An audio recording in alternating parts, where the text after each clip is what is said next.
A Valediction, Forbidding Mourning, a poem by Donne line-by-line analysis to interpret with literary devices. Presented by Ms. E. Anurata, Assistant Professor of English, PSGR Krishnamal College for Women, Coimbatore, Tamil Nadu, India. John Donne, Author's Note. John Donne, 1572–1631, was one of the greatest English poets, best known as the founder of metaphysical poetry. His writing blends intellectual complexity with emotional depth. Donne's works show brilliant use of metaphysical conceits, philosophical reasoning, spirituality, and witty comparisons drawn from science, religion, astronomy, love, and everyday life. He lived during the late Elizabethan and early Jacobean periods and wrote both secular and religious poetry. His early life was marked by poverty and struggle, but later he became a respected churchman and served as the Dean of St. Paul's Cathedral in London. Donne's poetry is marked by intellectual brilliance, emotional intensity, surprising imagery, paradoxes, and arguments, exploration of love, death, faith, and the human soul. He is celebrated as one of the most original voices in English literature. Author's life and background, short notes. Born 1572, London. Religious background. Born into a Roman Catholic family during a time of Catholic persecution. Education. Studied at Oxford and Cambridge, but did not receive degree due to Catholic faith. Secret marriage to and more caused financial difficulty. Converted to Anglicanism. Later became Dean of St. Paul's Cathedral. 1621. Died 1630. Known for both passionate love poetry and deep spiritual poetry. Major works of John Donne are as follows. 1. Love poetry, songs and sonnets.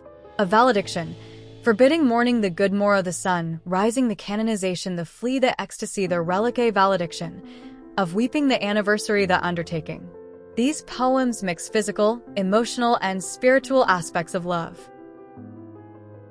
Further, his works could be categorized as second topic, such as religious poetry, holy sonnets, also called divine meditations. Famous sonnets include Holy Sonnet X, Death, Be Not Proud, Holy Sonnet 14, Batter My Heart, Three-Person God, A Hymn to God the Father, Good Friday, 1613, Riding Westward. These reflect his spiritual transformation and struggle with faith, sin, and salvation. Still, his works could be framed under these topics, such as 3. Sermons and prose works. Donne was a renowned preacher. Important prose works. Devotions upon Emergent Occasions, 1624, includes the famous line, "No man is an island," and "Ask not for whom the bell tolls. It tolls for thee." Pseudo-Martyrbiathanatos. Numerous sermons delivered at St. Paul's Cathedral. 4. Elegies and epigrams. A. Elegy 19, to his mistress going to bed. B. Elegy 13, his picture. C. Elegy 18, Love's Progress. A short gist about the poem.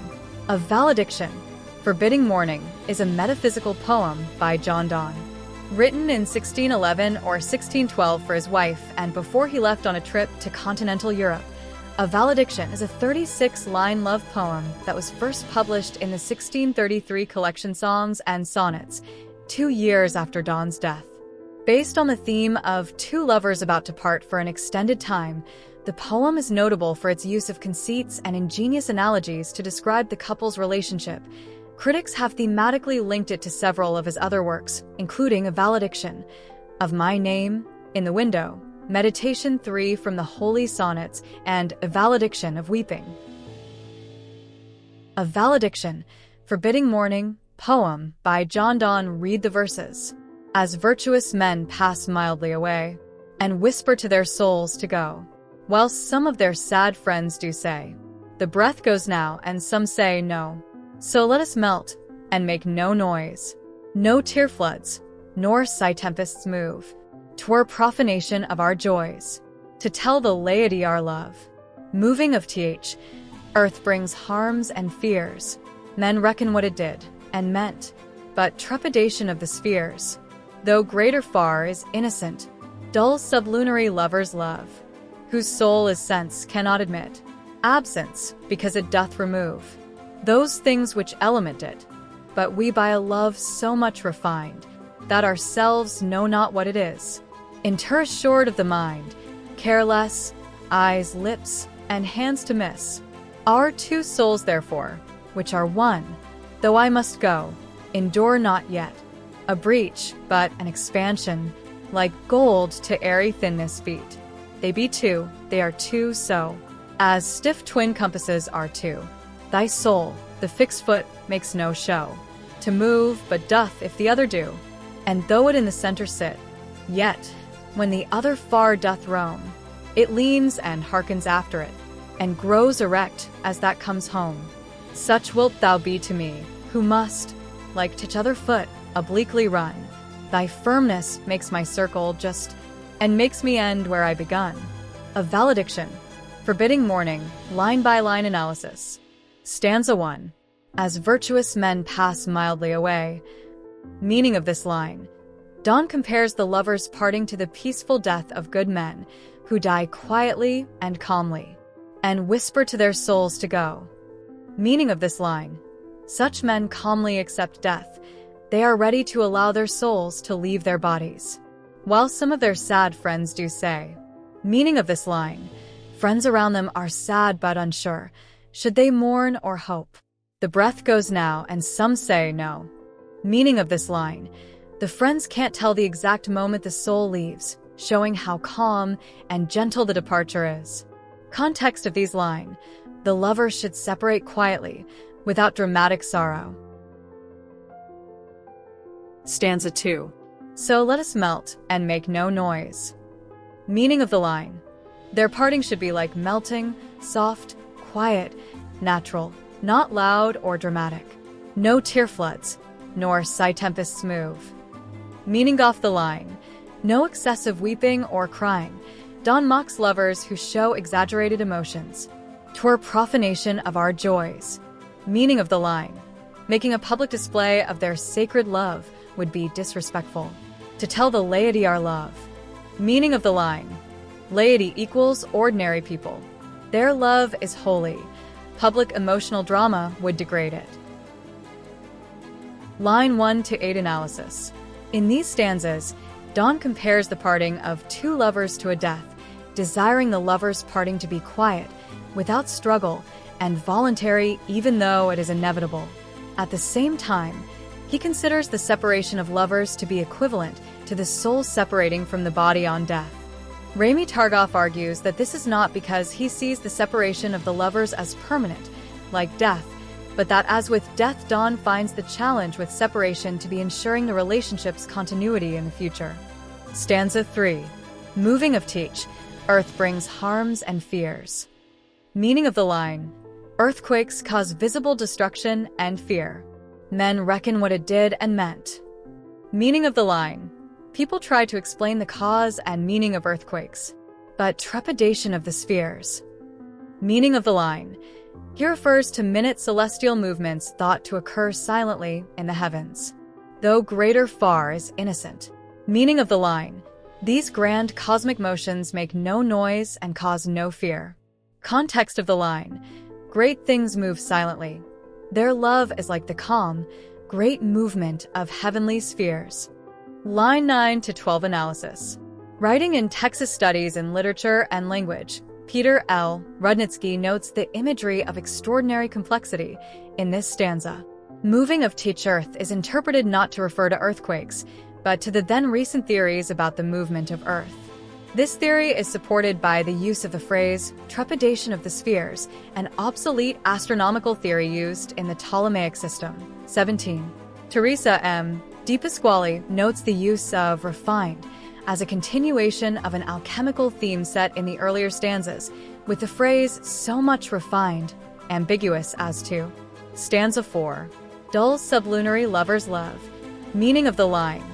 Worldly lovers below the moon experience physical, shallow love, whose soul is sense cannot admit. Meaning of the line. Their love depends only on physical presence and senses. Absence, because it doth remove. Meaning of the line. Distance destroys such love. Those things which element it. Meaning of the line.